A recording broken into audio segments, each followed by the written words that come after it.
지난주에 우리는 복음이 무엇인지에 대해서 배웠습니다. 복음이라는 것은 하나님이 선지자들로 말미암아 그분의 아들이신 예수 그리스도에 관하여 성경에 미리 약속하신 것이다 라고 우리가 복음을 배웠습니다. 오늘은 지난주에 이어서 그의 아들에 관하여 성경에 미리 약속하신 이 복음이라는 것이 무엇인지 조금 더 자세하게 다루고, 그분이 미리 약속하셨던 하나님의 아들인 예수 그리스도가 어떤 분이신지에 대해서 살펴보도록 하겠습니다. 로마서 1장 1절을 보면 예수 그리스도의 종 바울은 사도로 부르심을 받아 하나님의 복음을 위하여 택정함을 입었으니 이렇게 얘기를 합니다. 사도 바울은 하나님의 부르심을 입은 자였는데, 그가 왜 하나님의 부르심을 받았냐면 하나님의 복음을 전하는 일을 위해 택정함을 받았다, 이렇게 자기를 소개를 했었죠. 자, 지금 여기에서 택정함을 입었다 라고 하는 헬라어 동사는 아포리스메노스라는 동사를 사용하고 있습니다. 자, 그런데 이 아포리스메노스라는 동사는 바리새인을 뜻하는 파리사이오스라는 단어와 같은 어근에서 나온 단어예요. 이 아포리스메노스라는 동사, 즉 택정함을 입었다라는 단어가 가진 원래의 뜻은 분리되다라는 뜻을 가지고 있습니다. 다른 모든 것들로부터 분리돼서 이렇게 떨어져 나온다라는 뜻이 있어요.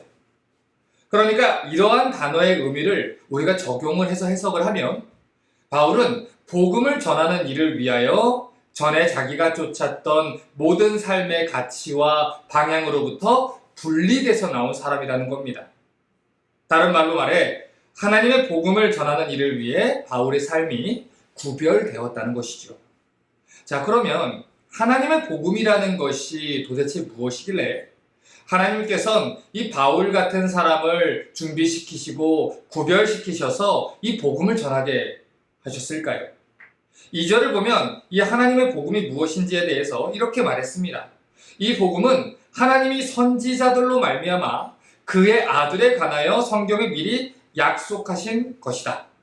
자, 하나님의 복음은 하나님이 당신의 종들이었던 선지자들로 말미암아 미리 약속을 하신 것인데, 무엇에 관해서 미리 약속하신 거냐면 그의 아들에 관해서 성경에 미리 약속하신 거라는 거죠. 우리가 이 로마서를 살펴보면서 주목해서 봐야 되는 건 이 복음에 대한 바울의 논리적인 설명입니다. 1절을 보면 바울이 복음을 위하여 택정함을 입었다라고 이야기를 했습니다. 그렇기 때문에 2절에서는 그 복음이 무엇인지에 대해서 설명을 한 거고, 2절을 보면 복음이 그 아들에 관한 것이다, 이렇게 이야기를 했기 때문에 3절과 4절에서는 이 아들로 말하면 이렇게 그 아들에 대해서 설명을 하기 시작하는 거예요. 그러니까 바울은 이 로마 교회의 성도들에게 자기를 소개하면서 무엇이 복음인지, 예수가 누구인지 차근차근 하나하나 논리적으로 설명을 하고 있다는 겁니다. 그래서 이 로마서라는 서신은 굉장히 논리적인 서신일 뿐더러 그가 평생에 설교하고 연구했던 내용들이 집약적으로 한 단어 한 문장에 다 구성되어 있는 아주 중요한 진리의 포괄체라는 것이죠. 자, 그렇기 때문에 우리가 한 절 한 절, 한 단어 한 단어 이렇게 자세하게 이야기를 하고 있는 것인데, 자, 그러면 바울이 그토록 전하기를 원했던 이 복음이라는 것은 무엇을 이야기하는 걸까요? 복음이라는 단어는 유앙겔로이라고 하는 헬라어 단어를 이제 번역한 단어예요. 그런데 유앙겔로이, 복음이라는 이 단어의 원래 뜻은 좋은 전령이라는 뜻입니다.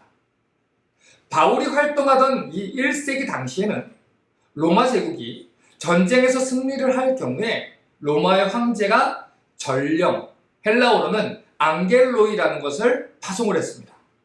그래서 사람들에게 우리가 전쟁에서 승리를 했고 그러므로 이제 평화가 찾아왔다, 이것을 선포를 했다고요.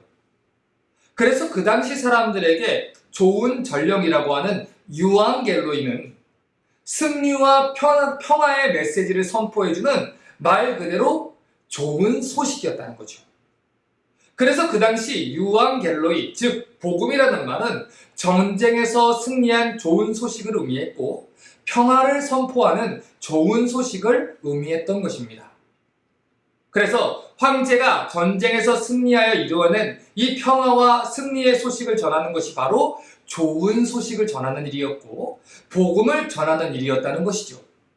이러한 이해를 가지고 바울이 자기가 하나님의 복음을 전하기 위해서 택정함을 받은 사람이다, 이렇게 이야기를 하는 것입니다.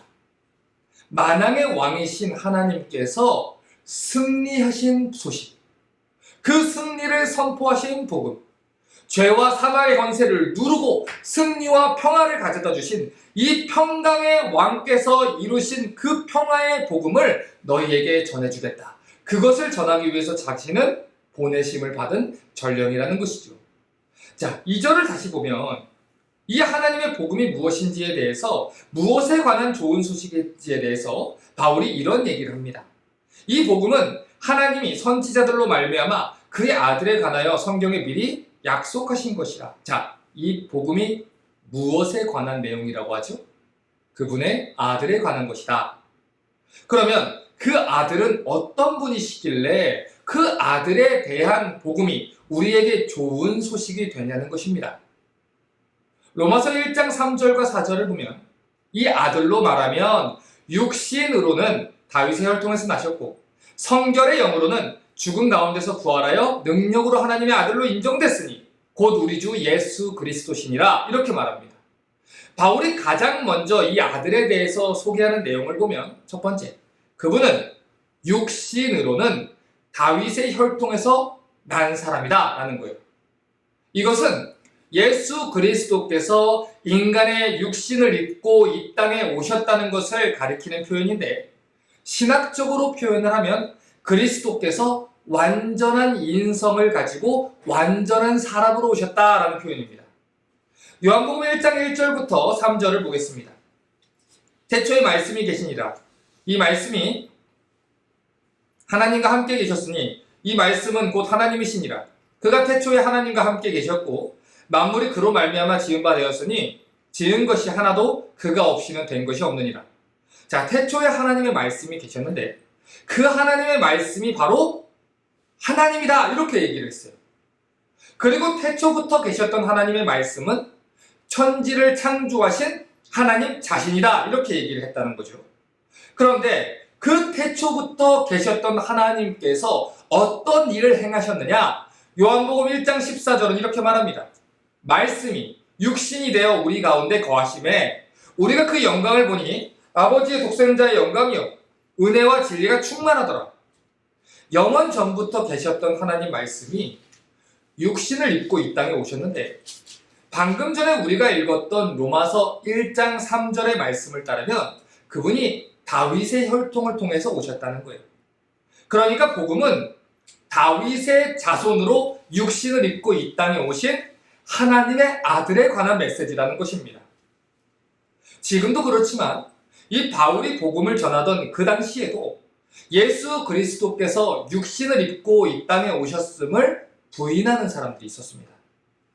그 당시 유행했던 이 헬라인들의 철학은 영적인 것은 선하고 육적인 것은 악하다, 이런 이원론적인 이런 사고를 가지고 있었는데, 이 영향이 그 시대뿐만 아니라 그 시대의 영향을 받은 초대교회 성도들 그 인식 속으로도 들어와 있었어요. 그래서 이 교회 가운데 유행한 거짓 교리 중에 거룩하신 하나님이 인간의 연약한 육신, 이 물질을 입고 이 땅에 오실 수는 없다, 이런 거짓 교리가 유행했다는 것이죠. 그런 자들에게 맞서서 이 복음서를 기록한 사람이 바로 사도 요한이고, 사도 요한이 요한 2서 1장 7절을 보면 이렇게 이야기를 하는 것입니다.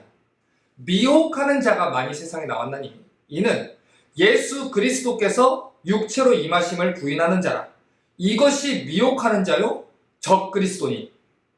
자, 사도 요한은 분명하게 예수 그리스도께서 육체로 이 땅에 오신 사건, 이 성육신 사건을 부인하는 자들이 미혹하는 자고 이 사람들이 적그리스도다, 이렇게 표현을 했어요. 자, 그러면 도대체 왜 사도 요한은 이렇게까지 강하게 표현을 했을까요? 사실 사도 요한의 이런 표현은 관용을 강조하는 현대 기독교인들의 모습, 모든 종교에는 진리가 있다 이렇게 얘기하는 이 종교다원주의 시대에 어울리지 않는 것 같습니다. 그래서 아마도 많은 사람들이 이 구절을 보면서 너무 과격하다 이런 생각을 했을지도 모르죠. 하지만 우리가 첫 번째로 인지해야 되는 사실은 비록 이 말씀이 요한의 손을 통해서 기록됐긴 하지만 이 말씀은 성령 하나님께서 감동시켜서 기록하게 하신 성경 말씀이라는 것입니다. 그리고 성경이 이야기하는 사실은 예수 그리스도의 성육신 사건을 부인하는 건 기독교의 복음을 전하는 데 있어서 치명적인 오류를 불러올 수 있다는 거예요. 그렇기 때문에 성령께서는 이 사도 요한의 손과 입술을 통해서 이토록 강경한 메시지를 우리에게 남기셨던 것입니다. 자, 그러면 왜 하나님의 아들이신 예수 그리스도께서는 인간의 육체를 입으시고 다윗의 혈통으로 오셔야만 했을까요? 그리고 왜 이 사실을 부인하는 사람들을 성경은 미혹하는 자요 적그리스도다 라고 정죄하고 있을까요? 로마서 8장 3절과 4절에 보면 왜 예수님께서 인간의 육체를 입고 이 땅에 오셨는지에 대한 아주 중요한 이야기를 합니다. 율법이 육신으로 말미암아 연약하여 할 수 없는 그것을 하나님은 하시나니 곧 죄를 인하여 자기 아들을 죄 있는 육신의 모양으로 보내어 육신의 죄를 정하사 육신을 쫓지 않고 그 영을 쫓아 행하는 우리에게 율법의 요구를 이루어지게 하려 함이라. 자, 이렇게 얘기합니다. 자, 지금 우리가 읽었던 3절에서 육신의 죄를 정하사 라는 번역이 사실은 좀 이해하기 어렵게 번역이 됐는데 이 구절을 쉽게 번역을 해드리면 하나님께서 예수 그리스도에게 우리의 죄값을 치르도록 하셨다라는 것입니다. 우리가 받아야 하는 정죄를 예수 그리스도께서 인간의 육신을 입고 오셔서 대신 지불하게 하셨다는 거예요.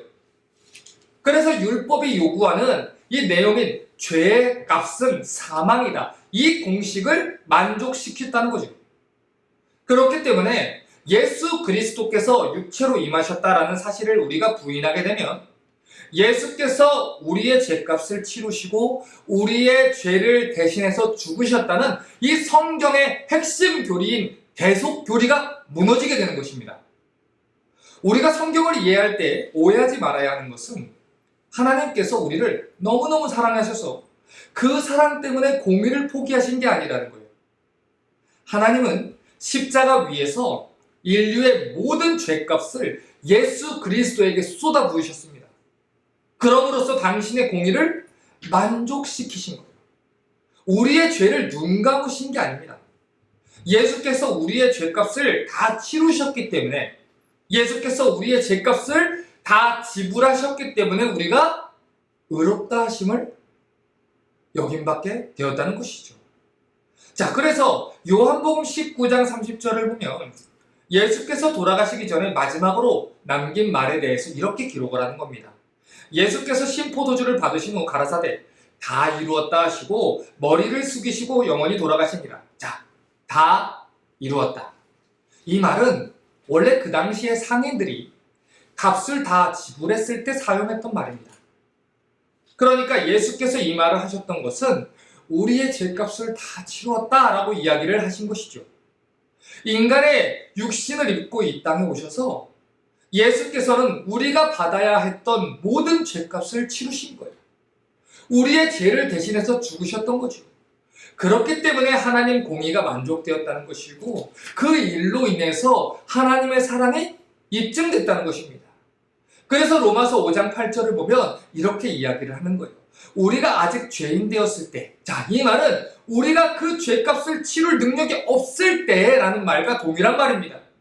그리스도께서 우리를 위하여 죽으심으로 하나님께서 우리에게 대한 자기의 사랑을 확증하셨느니라. 십자가 사건은 하나님이 우리 죄악에 대해서 눈을 감으신 사건이 아닙니다. 우리가 받아야 했던 마땅한 형벌과 죽음을 예수 그리스도의 육신에 쏟아부으시고 예수 그리스도의 죽음으로 인하여 하나님의 사랑을 확증했던 사건, 이것이 바로 십자가 사건이라는 것이죠.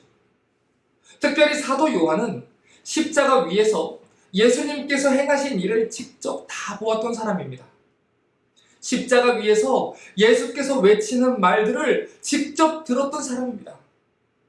다 이루었다라고 말씀하시고 저들이 무슨 일을 하는지 알지 못합니다.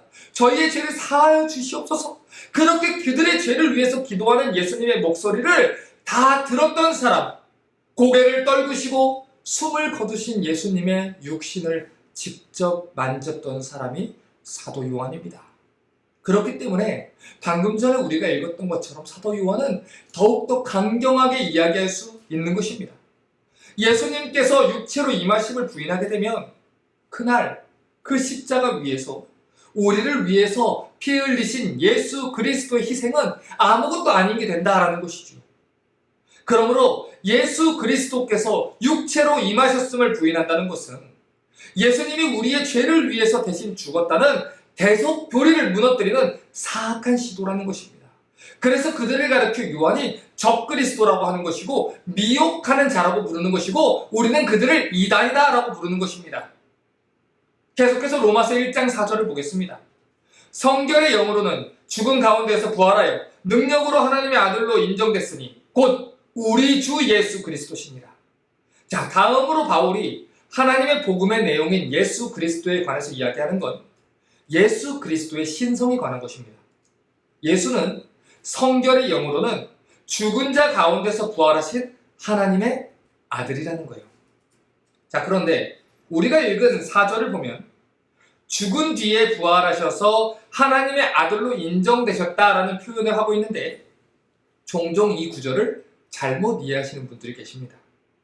지금 바울이 이야기하는 건 부활하신 뒤에야 예수님이 비로소 하나님의 아들로 인정받았다는 이야기를 하는 게 아니에요. 그분은 천지가 창조되기 이전부터 영원 전부터 하나님이셨고 하나님의 아들이었습니다. 요한복음 1장 우리가 읽었던 1절부터 3절과 14절이 얘기한 것처럼 그분은 태초부터 하나님이셨어요.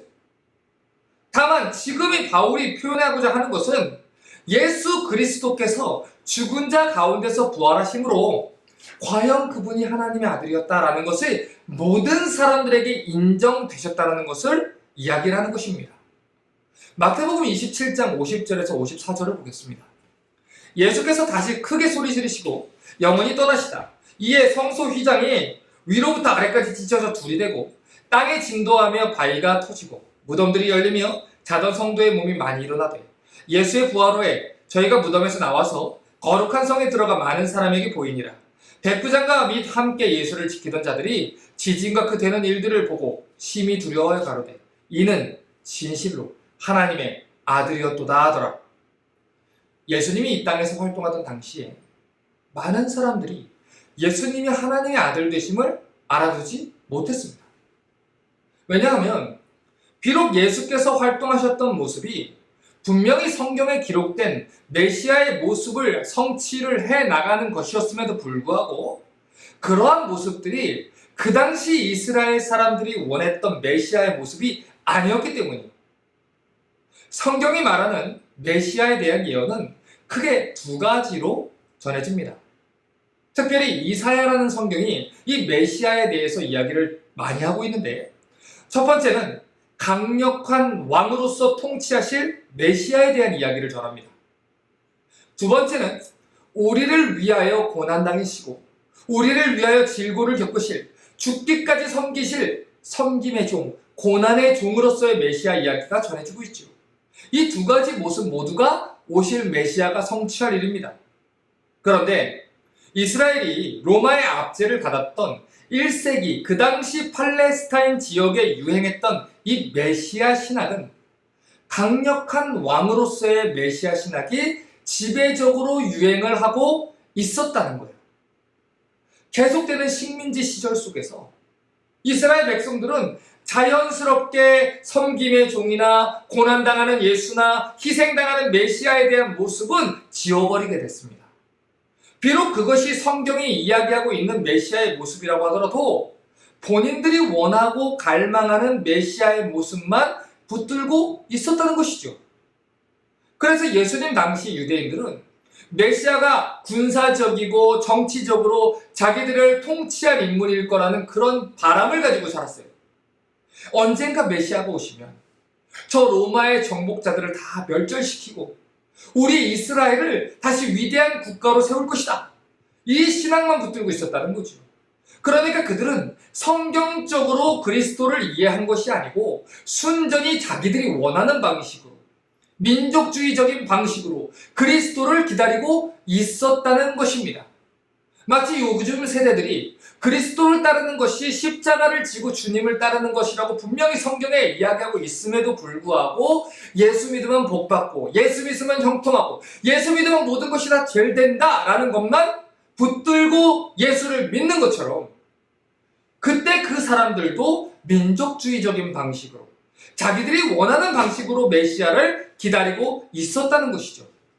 자, 그런데 자신이 하나님의 아들이자 다윗의 자손이라고 얘기했던, 자기 스스로 얘기했던 예수 그리스도가 로마의 군인들에 의해서 십자가에 달려 죽었으니 그들에게 있어서 예수는 자기들이 바라는 메시아의 모습이 아니었던 거예요. 메시아 신앙의 대상으로는 거치는 돌, 받아들일 수 없는 대상이 되었다는 것입니다. 그렇기 때문에 바울을 비롯한 사도들이 다루어야 했던 첫 번째 요점은, 그들의 설교를 다 들어보면 그들이 뭐라고 얘기하냐면 그 예수가 바로 그리스도다, 이것을 입증하는 일이었다는 것이죠. 성경이 메시아에 대해서 이야기할 때 메시아는 고난받는 종으로 온다라고 이야기하고 있으니 구약 성경이 분명히 메시아를 고난받는 종으로, 하나님의 백성들에게 배척받아 죽임을 당하는 종으로 가르치고 있으니 그분이 메시아다. 고난당하고 부활하신 예수가 바로 구약 성경이 이야기하는 메시아다, 그리스도다, 이것을 입증하는 것이 바울과 사도들의 사명이었다는 것입니다. 그래서 오늘 바울도 예수의 죽으심과 부활하신 사건을 강조하고 있는 거예요. 다시 로마서 1장 4절을 보겠습니다. 성결의 영으로는 죽은 가운데서 부활하여 능력으로 하나님의 아들로 인정되셨으니 곧 우리 주 예수 그리스도시니라. 사람들은 예수께서 십자가 위에서 아무런 힘없이 죽으셨다는 것을 거리낌으로 여겼어요. 강력한 왕으로 오신 메시아가 아니었기 때문에 그분을 그리스도로 받아들일 수 없다, 이렇게 얘기했죠. 그런데 성경을 보면 하나님께서는 이미 사람들이 그렇게 반응할 것도 알고 계셨음을 볼 수 있습니다. 이사야 53장 2절과 3절을 보면 그는 주 앞에서 자라나기를 연한 순 같고 마른 땅에서 나온 줄기 같아서 고운 모양도 없고 풍채도 없은즉 우리의 보기에 흠모할 만한 아름다운 것이 없도다. 그는 멸시를 받아서 사람에게 실어 버림받았으며 간고를 많이 겪었으며 질고를 아는 자라, 마치 사람들에게 얼굴을 가리우고 보지 않음을 받는 자 같아서 멸시를 당했고 우리도 그를 귀히 여기지 아니하였도다, 이렇게 얘기합니다. 분명히 성경은 그리스도께서 이 땅에 오셔서 받게 될 고난에 대해서 이야기합니다. 또한 성경은 사람들이 그리스도를 멸시하고 귀하게 여기지 않을 거라고 예언합니다. 이처럼 성경이 그리스도께서 왜 고난을 당하시고 죽으셔야 했는지를 밝히고 있다는 것입니다.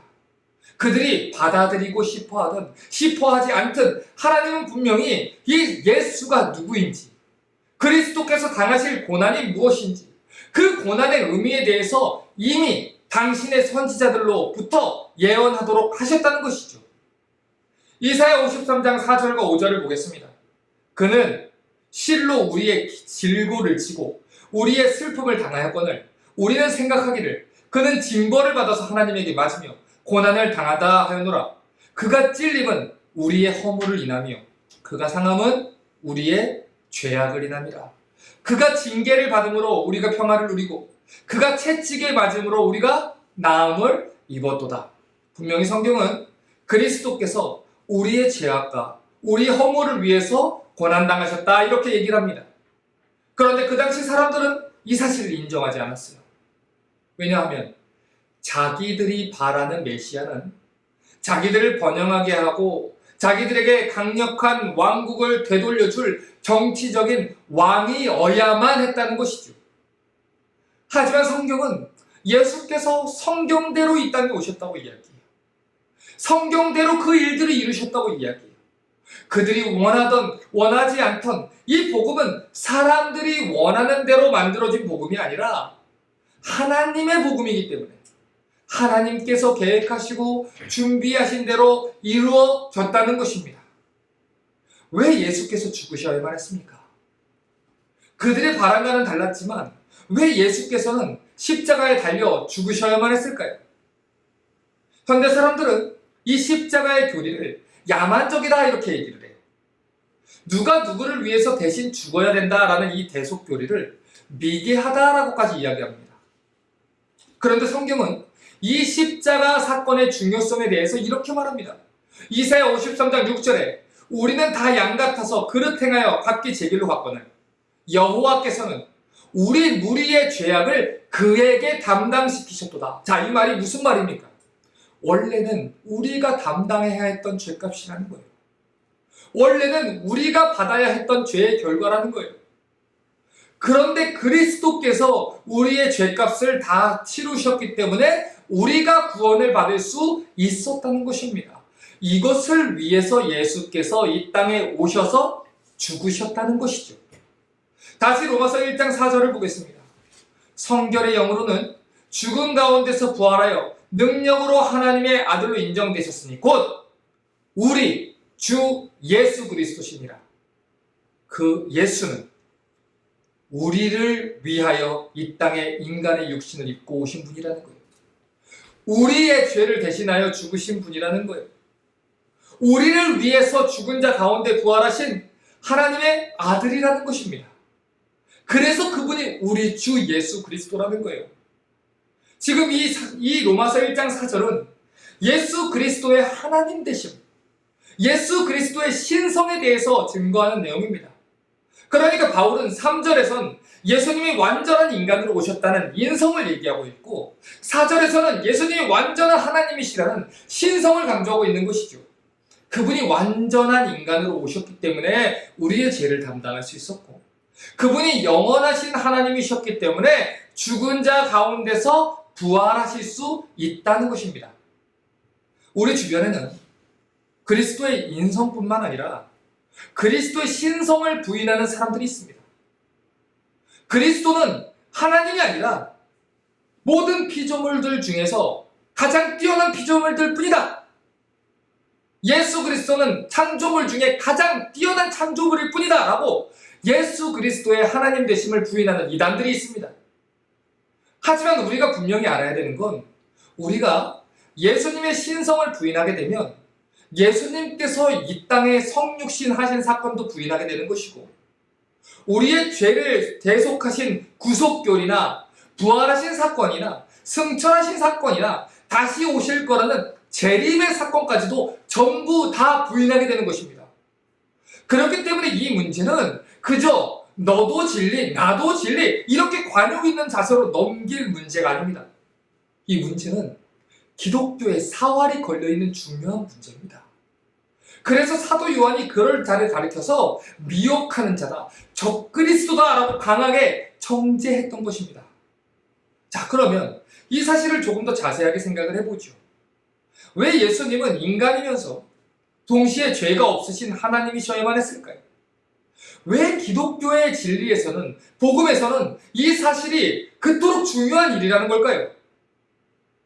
먼저 예수님이 인간이셔야만 했던 이유를 에스겔 18장 4절을 보겠습니다. 모든 영혼이 다 내게 속한지라 아비의 영혼이 내게 속한 같이 아들의 영혼도 내게 속했나니 범죄하는 그 영혼이 죽으리라. 조금 아래로 내려가서 20절도 보겠습니다. 범죄하는 그 영혼은 죽을지라 아들은 아비의 죄악을 담당치 아니할 것이요 아비는 아들의 죄악을 담당치 아니하리니 의인의 의도 자기에게로 돌아가고 악인의 악도 자기에게로 돌아가리라. 자, 지금 이 본문이 말하고자 하는 말은 하나님의 공의에서 어떤 사람이 의로움을 행했을 경우에는 그 의에 대한 보상이 그 의를 행한 사람에게 돌아가듯 어떤 사람이 범죄하여 이 죽음이라는 형벌을 받게 될 경우에는 그 형벌 또한 범죄를 직접 행한 사람이 받아야 한다는 것입니다. 바로 이 본문이 하나님의 공의를 말하고 있다는 것이죠.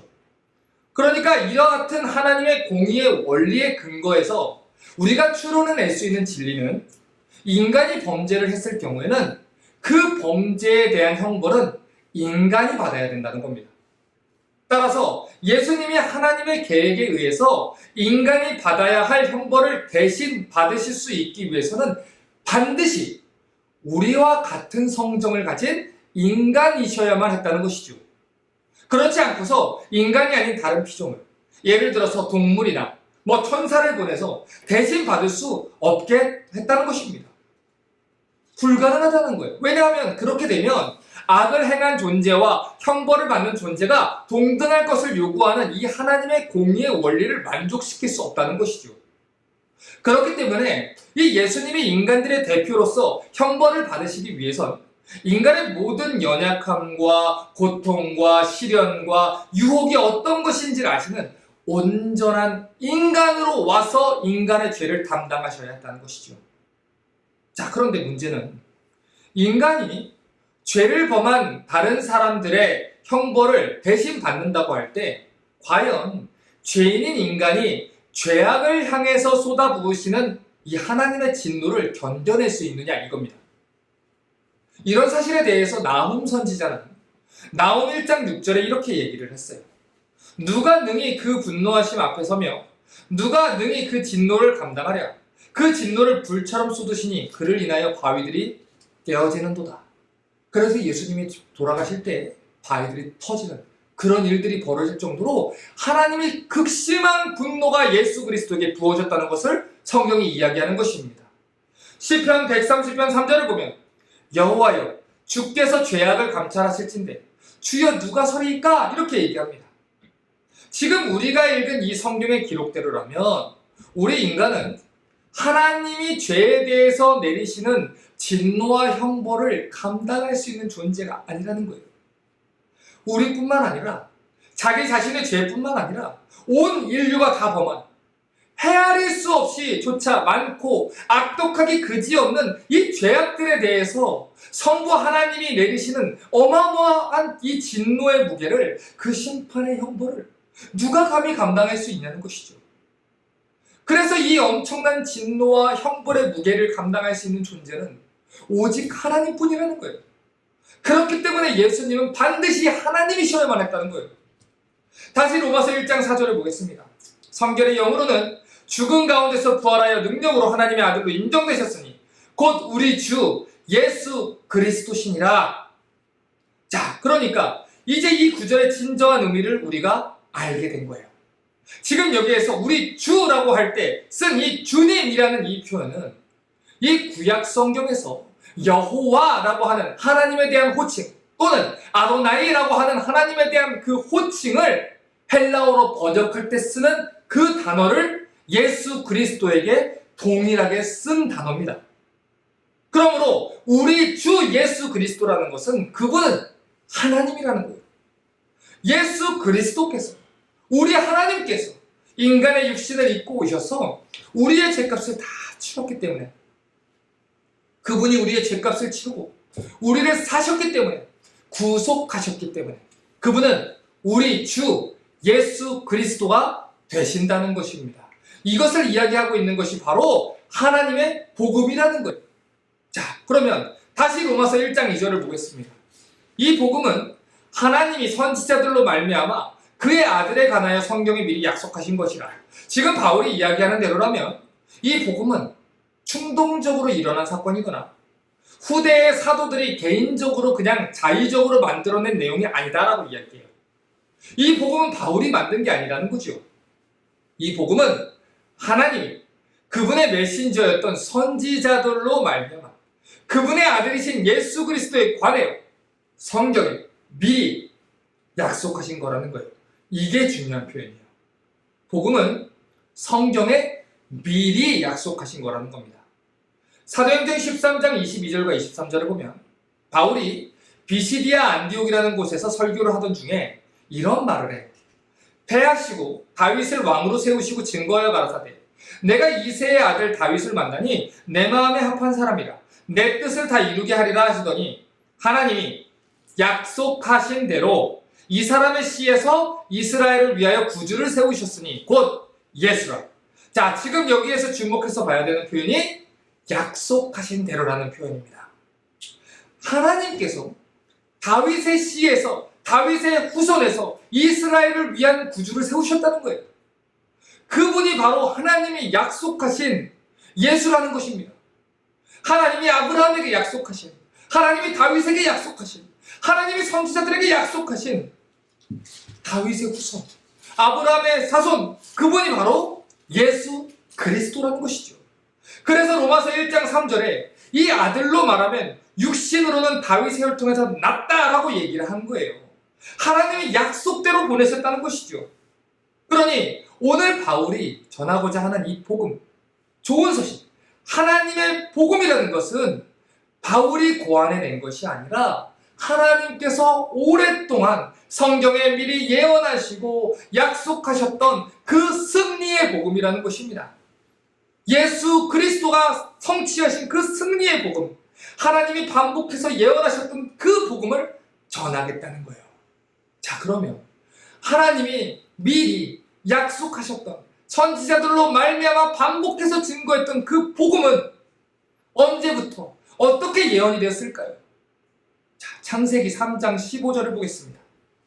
내가 너로 여자와 원수가 되게 하고 너의 후손도 여자의 후손과 원수가 되게 하리니 여자의 후손은 내 머리를 상하게 할 것이요 너는 그의 발꿈치를 상하게 할 것이라. 자, 하나님께서 아담과 하와가 죄로 인해서 넘어진 그 순간부터 여자의 후손으로 오실 그리스도에 대한 복음을 약속해 주셨어요. 그래서 마리아에게 성령으로 잉태하신 거예요. 여자의 후손으로 오신 거예요. 사무엘하 7장 12절과 13절을 보면 내 수완이 차서 내 조상들과 함께 잘 때 내가 내 몸에서 날 자식을 내 뒤에 세워 그 나라를 견고케 하리라. 저는 내 이름을 위하여 집을 건축할 것이요 나는 그 나라 위를 영원히 견고케 하리라. 자, 이 구절은 하나님께서 다윗과 언약을 맺는 장면 속에 등장하는 구절입니다. 하나님께서 이 다윗의 자손을 통해서 영원한 그 나라를 주실 거라는 약속을 주셨어요. 그때 약속하신 것처럼 이 다윗의 후손을 통해서 예수 그리스도께서 오셨다는 것이죠. 다니엘 7장 13절과 14절을 보면 그 바벨론의 포로기에 있었던 그 암울한 시절에 메시아에 대해서 또 이렇게 예언을 주셨어요. 내가 또 밤 이상 중에 봤는데 인자 같은 이가 하늘 구름을 타고 와서 옛적부터 항상 계신 자에게 나와 그 앞에 인도되며 그에게 권세와 영광과 나라를 주고 모든 백성과 나라들과 각 방언하는 자로 그를 섬기게 했으니 그 권세는 영원한 권세라. 옮기지 아니할 것이요 그 나라는 패하지 아니할 것이라. 자, 여기서 말하는 인자 같으니, 인자가 라고 계속해서 표현했던 분이 누구십니까? 예수 그리스도라는 거예요. 그분이 복음서에서 계속해서 인자가 하늘 구름을 타고 올 것이다 계속해서 예언했던 것처럼 다니엘의 입을 통해서 예언한 인자 같은 이가 바로 예수 그리스도라는 것입니다. 이뿐만이 아닙니다. 이사야 7장 14절을 보면 예수님께서 처녀의 몸을 통하여 오실 거라는 것을 이미 그분이 태어나기 몇백 년 전에 예언하신 걸 볼 수 있어요. 그러므로 주께서 친히 징조로 너희에게 주실 것이라. 보라, 처녀가 잉태하여 아들을 낳을 것이요 그 이름을 임마누엘이라 하리라. 이 예언의 말씀대로 여자의 후손으로 마리아의 몸을 통하여 인간의 육신을 입고 이 땅에 오셨다는 것입니다. 그래서 마태복음 1장 23절이 임마누엘 하나님에 대하여, 1장 21절이 예수에 대해서 하나님이 그 백성을 저희 죄에서 구원하기 위하여 그들과 영원히 함께하기 위하여 이 땅에 오셨다. 그 이사야의 말씀이 성취되었다라고 이야기를 한다는 것이죠. 또한 이사야 선지자와 같은 시기에 사역했던 이 미가 선지자의 예언을 보면 미가 5장 2절에 그분이 태어날 장소에 대해서도 미리 예언했습니다. 베들레헴 에브라다야, 너는 유다 족속 중에 작을지라도 이스라엘을 다스릴 자가 내게로 나올 것이라. 그의 근본은 상고의 태초이니라. 바로 이 예언의 말씀대로 창세기에서 예언했던 대로 유다 지파의 사자로 미가가 예언했던 대로 베들레헴에서 예수님이 태어나셨다 예언을 하고 있는 것이죠. 이뿐만이 아니라 이사야 35장 5절과 6절을 보면 예수께서 이 땅에 오실 기적들에 대해서 오셔서 행하실 기적들에 대해서 이렇게 예언을 했습니다.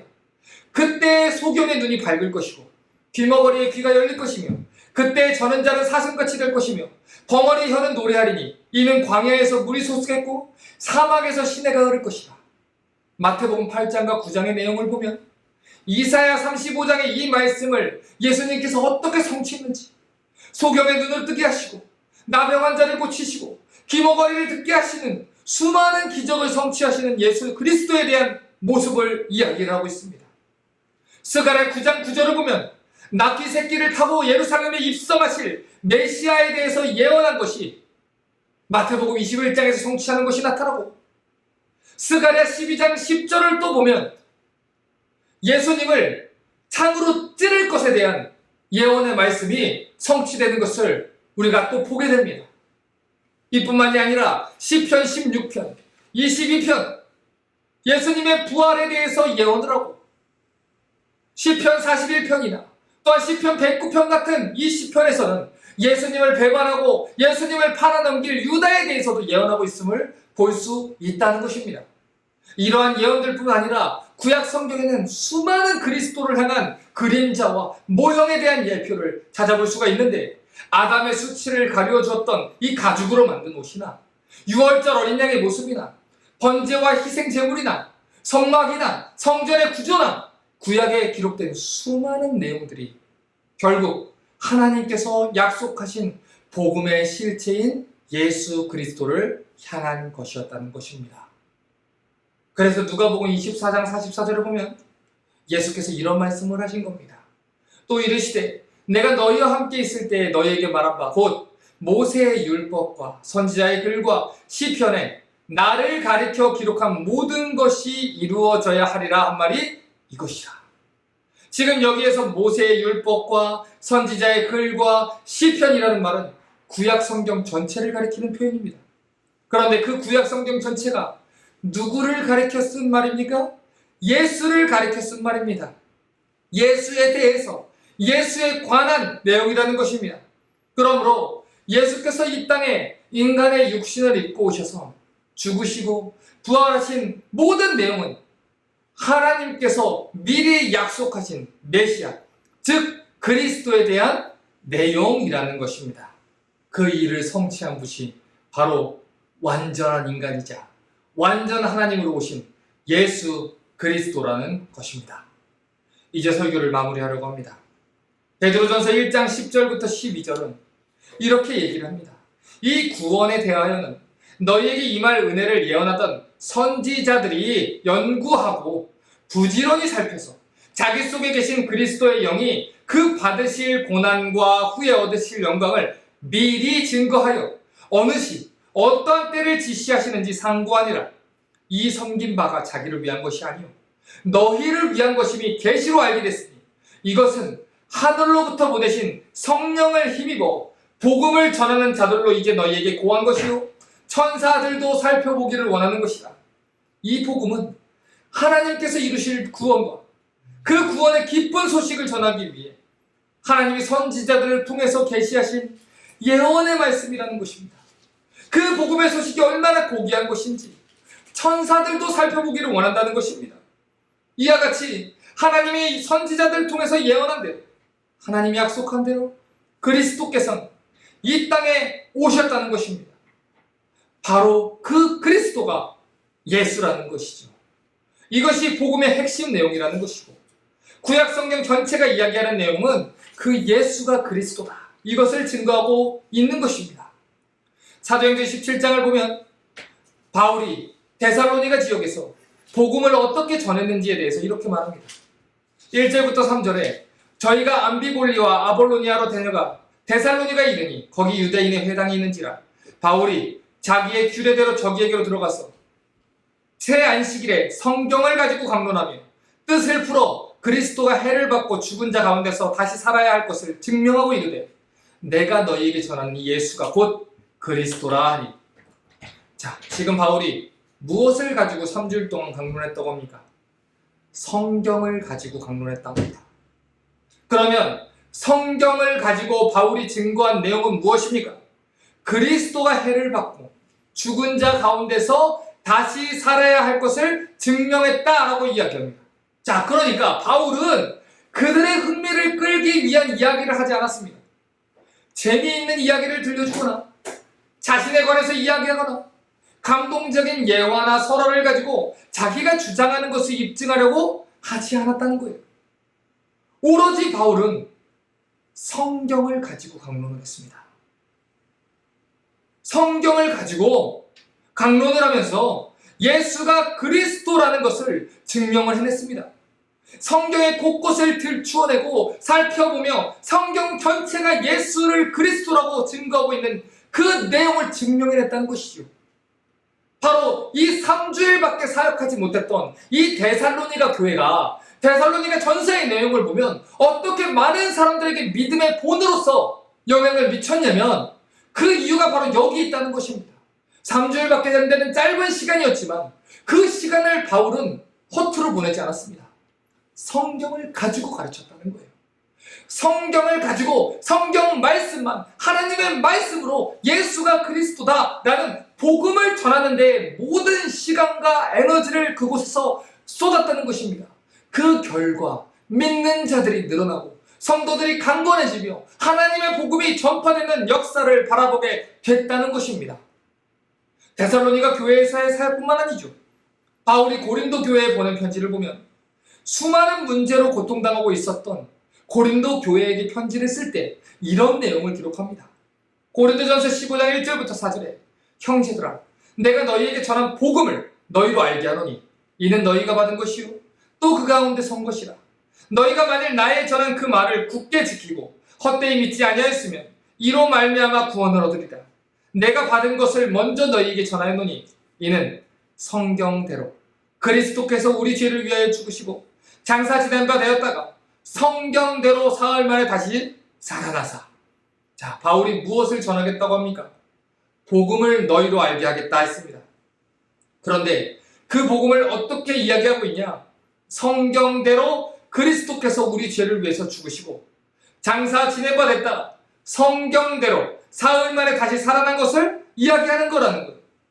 이게 복음이라는 것입니다. 복음은 하나님이 약속하신 것입니다. 성경은 하나님이 약속하신 예수 그리스도에 대한 복음을 이야기하고 있는 책입니다. 그렇기 때문에 우리가 복음을 배우고 복음을 전한다는 것은 성경과 떨어져서는 이루어질 수 없는 일이며 성경을 가지고 강론을 하면서 예수 그리스도의 것이 아닌 다른 이야기를 하는 것은 성립이 안 된다는 얘기입니다. 언젠가부터 디지털화가 되어가면서 그렇게 된 건지, 성경의 중요성을 어느 순간부터 잃어버린 건지, 언젠가부터 성도들이 예배당에 성경조차 들고 다니지 않게 됐습니다. 그래서 우리의 자녀 세대는 성경 구절을 찾지 못할 정도의 성경 문맹이 되어버렸습니다. 정말로 그러한지 여러분의 자녀들에게 성경 구절을 찾아보라고 해보십시오. 성경을 펼치고 에스라 2장 4절을 찾아봐라. 데살로니가 후서 3장 2절을 찾아봐라.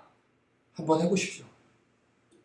그것조차 찾을 수 없는 성경 문맹들이 되어버렸습니다. 심지어 성경이 집안 구석 어디에 있는지조차 모르는 경우가 태반입니다. 저는 지금 데살로니가 전서가 무엇을 얘기했는지 얘기해보자라고 얘기하는 게 아닙니다. 그 성경을 그냥 찾아보자라고 얘기를 하는 겁니다. 그런데 그것조차 못 찾는 성경 문맹이 되어버린 시대라는 것이죠. 성경이 복음을 전하고 있는데 어떻게 성경을 떠나서 복음을 배울 수 있습니까? 성경이 복음을 전하고 있는데 어떻게 성경을 떠나서 복음을 전할 수 있겠습니까? 근원적인 이야기를 하자는 것입니다. 공부를 안 하는데 어떻게 성적이 좋을 수가 있고, 운동을 안 하는데 어떻게 몸이 건강해질 수 있습니까? 성경을 배우지 않는데 어떻게 복음을 알 수 있고, 성경을 가르치지 않는데 어떻게 성도들이 복음 안에서 자라갈 수 있습니까? 예수를 전하고 싶다고 합니다. 우리 가족들에게 예수를 전하고 우리 가족이 내 형제가 예수를 믿었으면 좋겠다고 이야기합니다. 그러면 우리는 다시 성경으로 돌아가야만 합니다. 성경이 복음의 좋은 소식을 전하고 있기 때문에, 성경이 예수가 누구인지를 가르치고 있기 때문에, 성경이 예수가 그리스도라는 것을 전하고 있기 때문에 우리는 오직 성경으로만 돌아가야만 하는 것입니다. 다시 묻겠습니다. 예수를 전하고 싶으십니까? 그러면 성경을 배우시기 바랍니다. 성경을 공부하시기 바랍니다. 성경을 묵상하시기 바랍니다. 이것이 아니면 나는 살 수 없다는 각오를 가지고 성경을 배우고 전하고 가르쳐야 합니다. 그들에게 예수가 왜 그리스도이신지 성경 가지고 전해 주어야만 합니다. 성경에 아니고서는, 성경 외에는 어디에서도 예수에 대한 올바른 지식을 가질 수 없습니다. 성경 외에는 어디에서도 구원받을 수 있는 복음을 발견할 수 없습니다. 그러므로 온갖 예화와 세상 철학과 사람들을 기분 좋게 하는 세상 잠언들을 쫓는 일을 그치셔야 됩니다. 교회에서 울려 퍼져야 하는 것은 성경의 가르침입니다. 복음입니다. 예수 그리스도에 관해서 하나님께서 약속하신 성경의 진리입니다. 어쩌다 우리 신앙생활의 목표가 1년에 성경 1독이라는 가련하고 얕은 목표가 되어버렸습니까? 그것은 한 해의 목표가 될 수 있지만 궁극적인 목표가 되어서는 안 됩니다. 목표를 높여야 하는 것입니다. 하나님의 말씀을 더 사모하고 더 사랑해야만 하는 것입니다. 이 믿음의 경주를 더욱더 치열하게 감당할 수 있어야 하는 것입니다. 오늘날엔 성경의 기초에서 자녀를 훈육하기는커녕 성경을 그냥 읽어주기만 하는 부모도 찾아보기 힘듭니다. 매일 성경을 묵상하며 그 말씀을 살기 위해서, 말씀대로 살기 위해 발버둥 치는 성도들도 찾기 힘들고, 매일 성경 본문과 씨름하면서 성경이 가르치는 의미를 파악하고 오늘날 적용할 점을 성실하게 찾는 설교자도 찾기 힘듭니다. 하지만 그래서는 안 됩니다. 그렇게 해서는 예수가 그리스도라는 것을 전할 수 없습니다. 성경을 사모하고 성경을 배우고 성경을 열변해야 되는 것입니다. 성경에 복음이 기록되어 있습니다. 성경엔 예수가 누구인지, 예수가 그리스도라는 사실이 충만하게 기록되어 있습니다. 내가 사랑하는 가족들이 예수 믿기 원하십니까? 그래서 그들이 복음을 전하받기 원하십니까? 그렇다면 그들에게 예수를 전하셔야만 됩니다. 그리고 그들에게 예수를 전하기 위해서 예수가 어떤 분인지 성경을 배우셔야만 합니다. 우리가 경건하게 살면 그들이 우리의 모습을 통해서 예수를 본다. 어느 정도 맞는 말입니다. 하지만 결국 우리가 예수가 그리스도라는 것을 전하지 않으면, 성경을 전하지 않으면 우리의 삶이 도움은 될 수 있겠지만 그들에게 결단코 예수가 그리스도라는 복음을 전할 수는 없습니다. 그러므로 오직 성경으로 돌아오십시오. 예수를 알아가는 데 열망을 가십시오. 예수 안에서 자라가는 데 열망을 가지십시오. 한 주간 더 성경을 사모하시길 바랍니다. 코로나 사태가 길어지면서 예배하기를 중단하시는 분들이 계십니다. 번거로워서, 깜빡 잊어서, 집에서 온라인으로 드리다 보니 게을러져서, 또는 하나님께 실망해서, 이유도 가지각색입니다. 하지만 예배는 드리고 싶어서 드리는 게 아닙니다. 우리가 학교에 갈 때 가고 싶어서 갑니까? 우리가 직장에 갈 때 가고 싶어서 갑니까? 해야 되니까 하는 일이 있는 것입니다. 예배는 그 중에서도 가장 중요한, 우리가 해야 되는, 우리의 정체성과 관련이 있는 우리의 일입니다. 상황과 상관없습니다. 환경과 상관없습니다. 주를 예배하는 것, 그것이 바로 우리를 위해서 죽으신 우리 주 예수 그리스도를 위하여 우리가 하는 일입니다. 코로나 바이러스로 4달 동안 온라인 예배를 드립니다. 사태가 길어져서 예배하기가 너무 힘들다, 지친다고 얘기합니다. 그런데 여러분, 성전에서 예배를 드리던 이스라엘이 어느 날 한순간에 바벨론의 포로로 끌려갔습니다. 70년의 개월이 찰 동안 그들은 바벨론에서 노예 생활을 하면서 하나님께 제대로 예배드릴 환경도 없는 상황에서 신앙을 지켜야 했습니다. 자그마치 840개월입니다. 지금 우리가 견뎠던 이 시간보다 210배의 시간들을 그들은 견뎠습니다. 그런데 그럼에도 불구하고 그들에게 하나님의 이름이 계속해서 끊어지지 않고 내려오고 전달되었다는 것입니다. 우리는 어떻습니까? 이 코로나 사태가 길어지는 것? 그것과 우리가 예배하는 것은 상관이 없어야 합니다. 우리의 할 수 있는 것을 다해, 우리가 할 수 있는 곳에서 성경책 하나를 펴놓고 그 가운데서 기타 하나, 목소리 하나로 그 하나님 앞에서 익숙하지 않더라도 내가 드릴 수 있는 모든 존귀와 찬송과 영광을 주여 내 하나님이여 받으시옵소서. 그렇게 하나님께 올려드릴 때 우리의 예배가 하나님께 연락되는 것입니다. 그러므로 환경을 탓하지 마십시오. 예배를 사모하십시오. 예배 시간 전에 오셔서 말씀을 사모하고 그리고 그 말씀을 위해서 기도하고 하나님께 예배드리기 위한 내 심령을 붙들고 기도하며 그 예배를 사모하는 우리 모든 리스타처치의 성도들 되기를 주님의 이름으로 축원합니다.